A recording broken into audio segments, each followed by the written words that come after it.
ಮಾಧ್ಯಮಗಳು ಪ್ರಿಡಿಕ್ಟ್ ಮಾಡಿದ್ದ ಬೆಳವಣಿಗೆ ಬಿಹಾರದಲ್ಲಿ ಆಯಿತು ನೋಡಿ. ಇವತ್ತು ನಿತೀಶ್ ಕುಮಾರ್ ಮುಖ್ಯಮಂತ್ರಿ ಸ್ಥಾನಕ್ಕೆ ರಾಜೀನಾಮೆ ಕೊಟ್ಟರು. ಅವರ ಜಾಗಕ್ಕೆ ಸಾಮ್ರಾಟ್ ಚೌಧರಿ ಶಾಸಕಾಂಗ ಪಕ್ಷದ ನಾಯಕರಾಗಿ ಆಯ್ಕೆಯಾಗಿದ್ದಾರೆ. ನಾಳೆ ಮುಖ್ಯಮಂತ್ರಿಯಾಗಿ ಪ್ರಮಾಣ ವಚನ ಸ್ವೀಕರಿಸ್ತಾರೆ. 20 ವರ್ಷಗಳ ಕಾಲ, ಹತ್ತತ್ರ 20 ವರ್ಷಗಳ ಕಾಲ ಬಿಹಾರದ ಮುಖ್ಯಮಂತ್ರಿಯಾಗಿದ್ದ ನಿತೀಶ್ ಕುಮಾರ್ ಏಕಾಏಕಿ ರಾಜ್ಯಸಭಾ ಸದಸ್ಯತ್ವಕ್ಕೆ ನಾಮಿನೇಷನ್ ಫೈಲ್ ಮಾಡಿದಾಗಲೇ ಎಲ್ರಿಗೂ ಶಾಕ್ ಆಗ್ಬಿಡ್ತಾರೆ, ಇದೇನಿದು ಹಿಂಗಾಯಿತು ಅಂತ. ರಾಜ್ಯಸಭಾ ಸದಸ್ಯತ್ವಕ್ಕೆ ನಾಮಿನೇಷನ್ ಫೈಲ್ ಮಾಡಿಬಿಟ್ರು. ಆವತ್ತು ತುಂಬ ಜನ ಅಂದರು ಮುಖ್ಯಮಂತ್ರಿ ಸ್ಥಾನದಿಂದ ಕೆಳಗಿಳಿತಾರೆ ನೋಡಿ. ಮಾಧ್ಯಮಗಳು ಬಿ ಜೆ ಪಿಯ ಬೆಳವಣಿಗೆ ವಿಷಯದಲ್ಲಿ ಪ್ರಿಡಿಕ್ಟ್ ಮಾಡಿದ್ದು ನಿಜ ಆಗಿದ್ದು ಅಪರೂಪ, ಬಟ್ ಇದರಲ್ಲಾಗಿದೆ ಇದು. ನಿತೀಶ್ ಕುಮಾರ್ ಮುಖ್ಯಮಂತ್ರಿ ಸ್ಥಾನಕ್ಕೆ ರಾಜೀನಾಮೆ ಕೊಡ್ತಾರೆ. ಬಿಹಾರದ ಉಪಮುಖ್ಯಮಂತ್ರಿ ಆಗಿರುವ ಸಾಮ್ರಾಟ್ ಚೌಧರಿ ಮುಖ್ಯಮಂತ್ರಿ ಆಗ್ತಾರೆ. ಮಾಧ್ಯಮಗಳು ಹೇಳಿದ್ದು ಈ ಎರಡು ನಿಜ ಆಗಿದೆ. ಉಪಮುಖ್ಯಮಂತ್ರಿಯಾಗಿ ನಿತೀಶ್ ಕುಮಾರ್ ಮಗ ನಿಶಾಂತ್ ಕುಮಾರ್ ಬಂದು ಅಧಿಕಾರ ವಹಿಸಿಕೊಳ್ತಾರೆ ಅಂತ ಮಾಧ್ಯಮಗಳು ಒಂದು ಹೇಳಿತ್ತು. ಅದು ಸತ್ಯ ಆಗುತ್ತೋ ಇಲ್ವೋ, ಲೆಟ್ಸ್ ವೇಟ್ ಆ್ಯಂಡ್ ವಾಚ್, ನೋಡೋಣ ಅದನ್ನು. ನಿಶಾಂತ್ ಕುಮಾರ್ ಇಲ್ಲಿ ತನಕ ಪಾಲಿಟಿಕ್ಸ್ನಲ್ಲಿ ಇಲ್ಲ. Is a corporate employee. ಅಪ್ಪನ ಜೊತೆ ಕಾಣಿಸ್ಕೊಳ್ಳೋದು ಅಪರೂಪ. ಅವರು ಯಾವಾಗೋ ಪ್ರಮಾಣ ವಚನ ಸ್ವೀಕಾರ ಸಮಾರಂಭ ಇಂಥದ್ದಿದ್ದಾಗ ಬಂದಿರ್ತಾರಷ್ಟೇ. ಇದು ಇವತ್ತಿನ ಫೋಟೋ. ನಿಶಾಂತ್ ಕುಮಾರ್ ರಾಜಕೀಯಕ್ಕೆ ಬರಲು ತಯಾರಾಗಿದ್ದಾರೆ, ಬಟ್ DCM ಆಗೋದಕ್ಕೆ ರೆಡಿ ಇಲ್ಲ ಅವರು ಅಂತ ಒಂದು ಚರ್ಚೆ ಇದೆ ನೋಡಿ. ಇಷ್ಟು ದಿವಸ ಡಿಸ್ಕಸ್ ಆಗ್ತಾ ಇದ್ದದ್ದು ನಿತೀಶ್ ಕುಮಾರ್ ಕುಟುಂಬಸ್ಥರನ್ನು ಸಿಂಹಾಸನದ ಅಕ್ಕಪಕ್ಕ ಬಿಟ್ಕೊಂಡಿಲ್ಲ, ಕುಟುಂಬ ರಾಜಕಾರಣವನ್ನು ಪ್ರೋತ್ಸಾಹಿಸಿಲ್ಲ ಅಂತ. ಈಗ ಅವರು ಅಧಿಕಾರದಿಂದ ಕೆಳಗಿಳಿದ ನಂತರ ಅವರ ಮಗ ಅಧಿಕಾರಕ್ಕೆ ಬರುವುದನ್ನು ಹೆಂಗೆ ಸ್ವೀಕಾರ ಮಾಡ್ತಾರೋ ಗೊತ್ತಿಲ್ಲ. ಅಧಿಕಾರದಲ್ಲಿರುವಷ್ಟು ಕಾಲ ಮಾತ್ರ ಮಗನನ್ನು ಅವರು ಹತ್ತಿರ ಬಿಟ್ಕೊಂಡಿರಲಿಲ್ಲ. ಇದು ಸಾಮ್ರಾಟ್ ಚೌಧರಿ ಶಾಸಕಾಂಗ ಪಕ್ಷದ ನಾಯಕರಾಗಿ ಆಯ್ಕೆಯಾದಂಥ ದೃಶ್ಯ. ಬೆಳಗ್ಗೆ 10 ನಿತೀಶ್ ಕುಮಾರ್ ಇವತ್ತು ರಾಜೀನಾಮೆ ಕೊಡೋದು ಅನ್ನೋ ನಿರ್ಧಾರ ಮಾಡಿದ್ರು. 11 ಗಂಟೆಗೆ ಸಾಮ್ರಾಟ್ ಚೌಧರಿ ನಿತೀಶ್ ಕುಮಾರರ ಮನೆಗೆ ಬಂದರು. 11:15 ಕೊನೆಯ ಸಚಿವ ಸಂಪುಟ ಸಭೆ ಮಾಡಿದ್ರು ನಿತೀಶ್ ಕುಮಾರ್. 12:50 ವೀಕ್ಷಕರಾಗಿ ಶಿವರಾಜ್ ಸಿಂಗ್ ಚೌಹಾಣ್ ಅವರು ಮತ್ತು ಉಸ್ತುವಾರಿ ವಿನೋದ್ ತಾವಡೆ, ನಿತಿನ್ ನಬೀನ್ ಪಾಟ್ನಾಕ್ಕೆ ಬಂದು ತಲುಪಿದ್ರು 12:50. ಇವತ್ತು ಬಿಹಾರದ ಬೆಳವಣಿಗೆಗಳಿವೆಲ್ಲ. ಮಧ್ಯಾಹ್ನ 3:04 ಶಿವರಾಜ್ ಸಿಂಗ್ ಚೌಹಾಣ್, ನಿತಿನ್ ನಬೀನ್, ಸಾಮ್ರಾಟ್ ಚೌಧರಿ ನಿತೀಶ್ ಕುಮಾರನ್ನು ಭೇಟಿಯಾದರು. 3:18 ಲೋಕಭವನಕ್ಕೆ ತೆರಳಿ ನಿತೀಶ್ ಕುಮಾರ್ ಮುಖ್ಯಮಂತ್ರಿ ಸ್ಥಾನಕ್ಕೆ ರಾಜೀನಾಮೆ ಕೊಟ್ಟರು.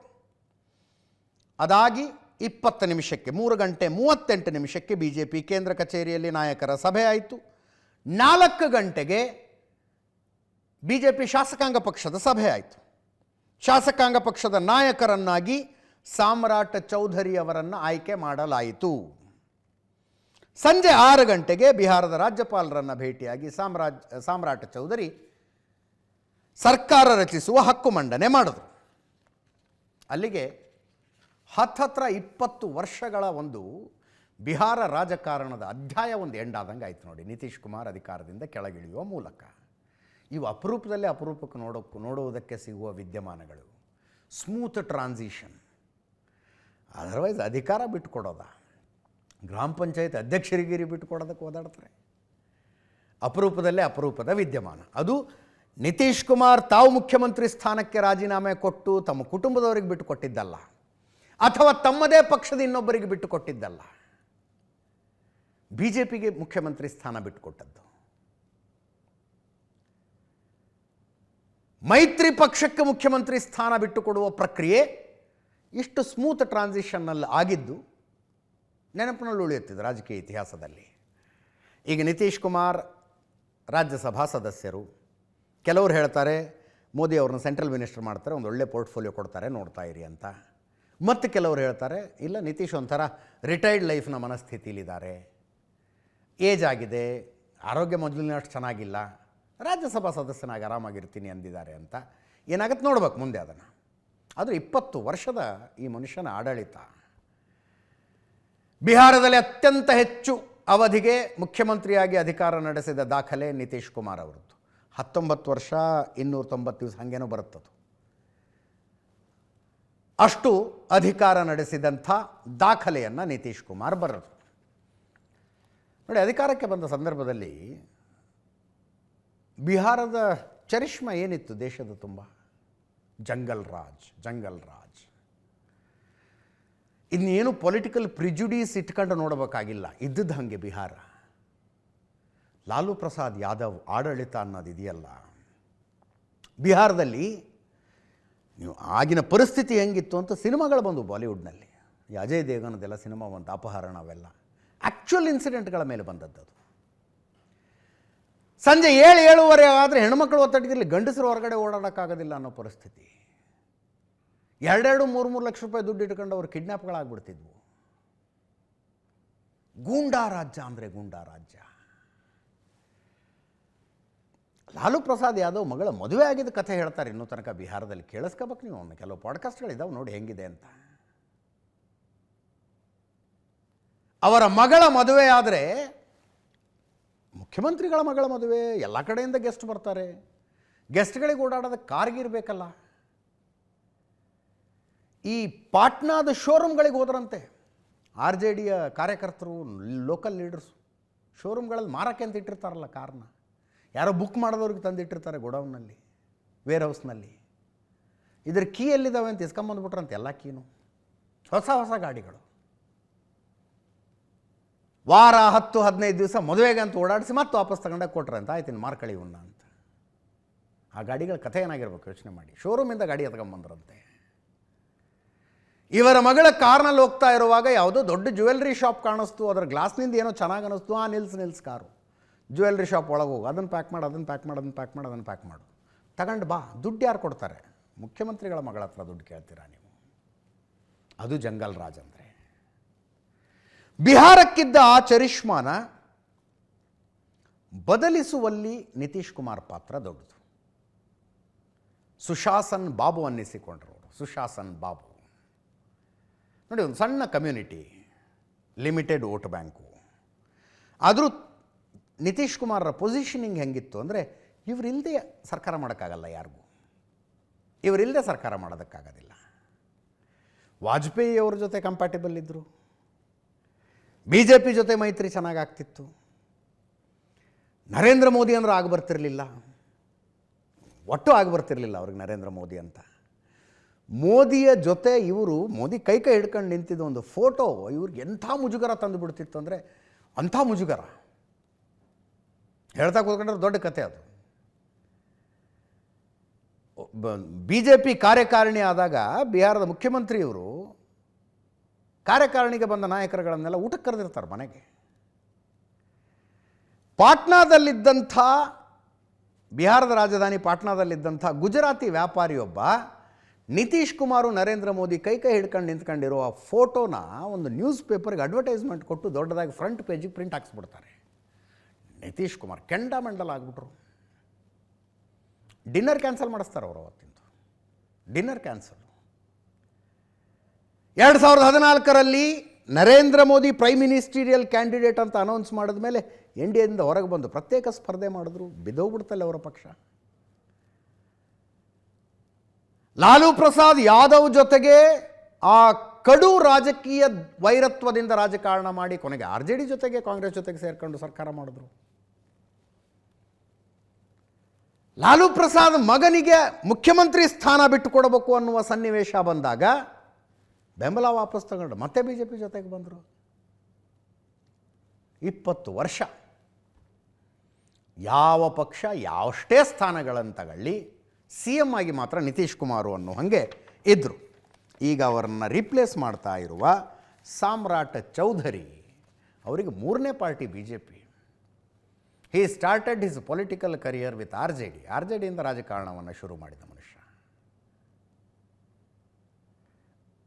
ನೋಡಿ, ಕೆಲವು ಹೆಸರುಗಳನ್ನು ಅಂದರೆ ಸಾಮ್ರಾಟ್ ಚೌಧರಿಯ ತಂದೆಯ ಹೆಸರು ಶಕುನಿ ಚೌಧರಿ ಅವ್ರ ಹೆಸರು.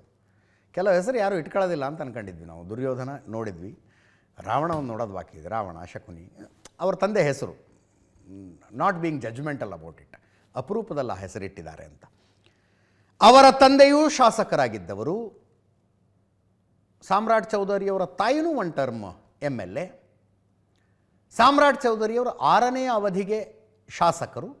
ಬೇರೆ ಬೇರೆ ಪಕ್ಷಗಳಲ್ಲಿ 3 ಪಕ್ಷಗಳಲ್ಲಾಗಿದ್ದಾರೆ ಅವರು. RJDಯಿಂದ ರಾಜಕಾರಣ ಶುರು ಮಾಡಿದ್ರು. 1990ಯಲ್ಲಿ ರಾಜಕೀಯ ಪ್ರವೇಶ.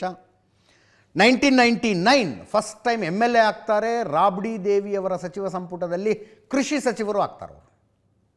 First time MLA ಸಚಿವರಾಗ್ತಾರೆ. 2000ನೇ ಇಸ್ವಿಯಲ್ಲಿ ಪರಬಟ್ಟ ಕ್ಷೇತ್ರದಿಂದ ಶಾಸಕರಾಗ್ತಾರೆ. 2014ರಲ್ಲಿ 13 ಶಾಸಕರನ್ನು ಜೊತೆಗೆ ಕರ್ಕೊಂಡು RJD ಬಿಟ್ಟು JDUಗೆ ಬಂದರು. ನಿತೀಶ್ ಕುಮಾರರ ಪಾರ್ಟಿಗೆ ಬಂದರು. 2000 ನಿತೀಶ್ ಕುಮಾರರ ಪಾರ್ಟಿಗೆ ಬಂದ ಮೇಲೆ ಜಿತಿನ್ ರಾಮ್ ಮಾಂಜಿ ಸಚಿವ ಸಂಪುಟದಲ್ಲಿ ನಗರಾಭಿವೃದ್ಧಿ ಮತ್ತು ವಸತಿ ಖಾತೆ ಸಚಿವರಾದರು. 2017ರಲ್ಲಿ JDU ಬಿಟ್ಟು BJPಗೆ ಬಂದರು. 2017 9 ವರ್ಷ ಆಗಿಲ್ಲ ಇನ್ನು BJPಗೆ ಬಂದು, ಆಗಲೇ ಮುಖ್ಯಮಂತ್ರಿ. ಲೆಕ್ಕ ಹಾಕೊಳ್ಳಿ ನೀವು. 2017ರಲ್ಲಿ BJPಗೆ ಬಂದರು. 2023ರಲ್ಲಿ BJP ರಾಜ್ಯಾಧ್ಯಕ್ಷರಾದರು. 2024ರಲ್ಲಿ BJP JDU ಸರ್ಕಾರದಲ್ಲಿ ಉಪಮುಖ್ಯಮಂತ್ರಿ ಆದರು. ನಿತೀಶ್ ಕುಮಾರ್ ಮುಖ್ಯಮಂತ್ರಿ ಆಗಿದ್ದ ಬಹುತೇಕ ಅವಧಿ ಅವರೇ ಹೋಮ್ ಮಿನಿಸ್ಟರು. 2024ರಲ್ಲಿ ಇವರು ಉಪಮುಖ್ಯಮಂತ್ರಿ ಆದಮೇಲೆ ಫಸ್ಟ್ ಟೈಮ್ ಗೃಹ ಖಾತೆಯನ್ನು ಇವರು ಇಟ್ಕೊಂಡ್ರು. ಗೃಹ ಖಾತೆಯನ್ನು ನಿತೀಶ್ ಕುಮಾರ್ ಬಿಟ್ಟುಕೊಟ್ಟರು ಸಾಮ್ರಾಟ್ ಚೌಧರಿಗೆ. ಈಗ ಸಾಮ್ರಾಟ್ ಚೌಧರಿ ಮುಖ್ಯಮಂತ್ರಿ. ಮಜಾ ಅಂದರೆ 2020ರಲ್ಲಿ ನಿತೀಶ್ ಕುಮಾರ್ RJD ಜೊತೆಗೆ ಸರ್ಕಾರ ಮಾಡ್ತಾರೆ.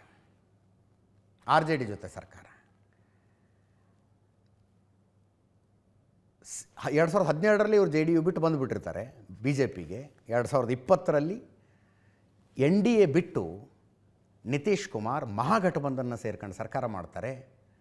ಆವಾಗ ಆಣೆ ಮಾಡ್ತಾರೆ ಇವರು, ನಿತೀಶ್ ಕುಮಾರರನ್ನು ಮುಖ್ಯಮಂತ್ರಿ ಸ್ಥಾನದಿಂದ ಕೆಳಗಿಳಿಸುವ ತನಕ ನಾನು ತಲೆಗೆ ಪಗಡಿ ಸುತ್ಕೊಳ್ಳಲ್ಲ ಅಂತ,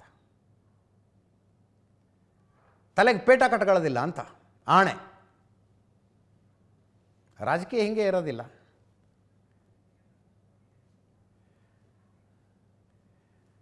ಮುಖ್ಯಮಂತ್ರಿ ಸ್ಥಾನದಿಂದ ನಿತೀಶ್ ಕುಮಾರರನ್ನು ಕೆಳಗಿಳಿಸಿದ ನಂತರನೇ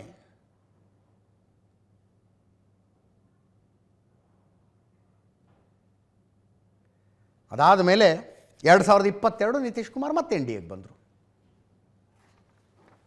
ಅಯೋಧ್ಯೆಗೆ ಹೋಗಿ ಏನೋ ಒಂದು ಕಾರ್ಯಕ್ರಮ ಮಾಡ್ತಾರೆ ಇವರಲ್ಲಿ, ಅಯೋಧ್ಯೆಯಲ್ಲಿ.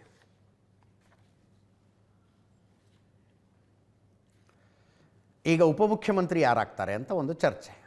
JDU 2 ಉಪಮುಖ್ಯಮಂತ್ರಿ ಸ್ಥಾನಗಳನ್ನು ಕೇಳ್ತಾ ಇದೆಯಂತೆ. ನಿತೀಶ್ ಕುಮಾರ್ಗೆ ಒಂದು ಸ್ಥಾನಕ್ಕೆ ತಮ್ಮ ಮಗನನ್ನು ತರಬೇಕು, ಇನ್ನೊಂದು ಯಾವುದಾದ್ರು ಹಿರಿಯ ನಾಯಕನಿಗೆ ಕೊಡಬೇಕು ಅಂತ.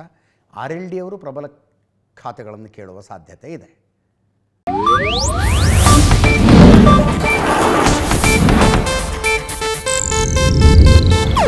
ಇದು ಏಷ್ಯಾನೆಟ್ ನ್ಯೂಸ್ ನೆಟ್ವರ್ಕ್ ಪ್ರಸ್ತುತಿ.